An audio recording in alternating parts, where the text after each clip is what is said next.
evening and welcome to Yankee Stadium. This is your Yankees Fan Central. $140 million. Say that slowly. $140 million.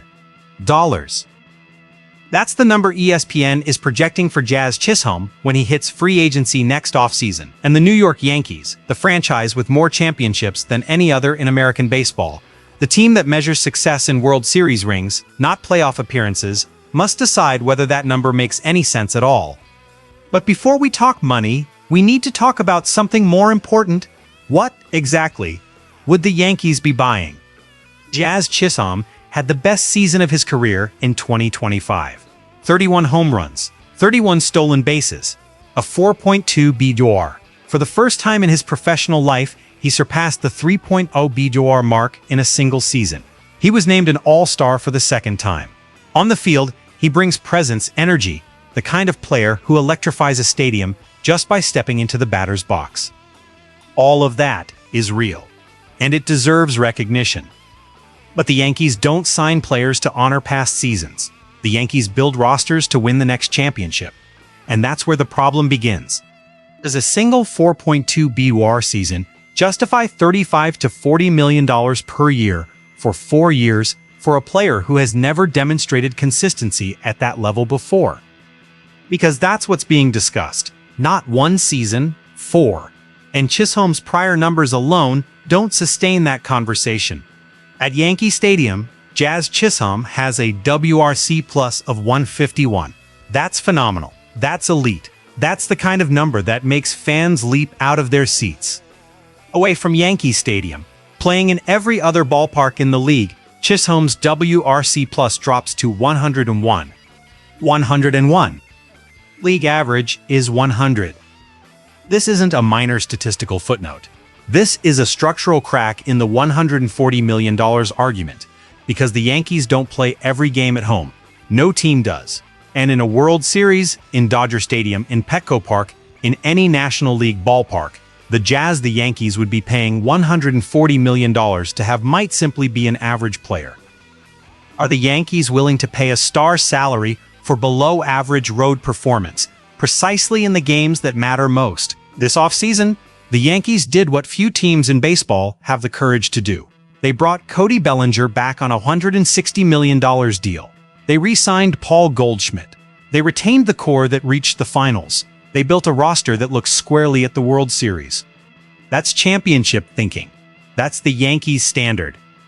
But that same standard demands that every decision be judged by the same unrelenting measure. Does it bring us closer to a title or further away? Babe Ruth wasn't signed to be good. Derek Jeter wasn't re-signed to be consistent sometimes. Mariano Rivera wasn't the team's closer because he was adequate most nights. A franchise with 27 World Series titles cannot apply average team criteria to a $140 million contract. And here's the point that defines everything. Chisholm is young, undeniably talented, charismatic, and athletically explosive. But talent is not the same as reliability, and $140 million buys reliability. Or it should. The window the Yankees have right now is real. Aaron Judge in his prime. Rotation rebuilt. Bullpen reconstructed. This is the moment, not 4 years from now. Now. So the question isn't just, how much is Jazz Chisholm worth? The question is, what else could that money accomplish? $140 million committed to Chisholm could be $140 million unavailable for an elite pitcher, a reliable closer, the piece that completes the puzzle. The Yankees must be surgical, and a $140 million surgical move cannot be based on one dazzling season. The good news. The decision doesn't have to be made today. Chisholm has 2026 ahead of him. A full season to prove that 2025 wasn't a home park anomaly, that he can dominate in any ballpark, that the 31 home runs and 31 stolen bases don't depend on the dimensions of the Bronx. If Chisholm delivers another elite season in 2026, this time with more balanced splits home and away, do the Yankees have the financial architecture to retain him without compromising the rest of the roster? The Yankees don't have to make a decision today, but they need to ask the right questions now. Jazz Chisholm, has everything it takes to be a $140 million player. The speed is there, the power is there, the instinct is there.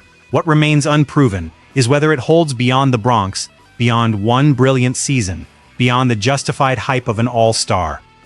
The Yankees don't pay for what a player was.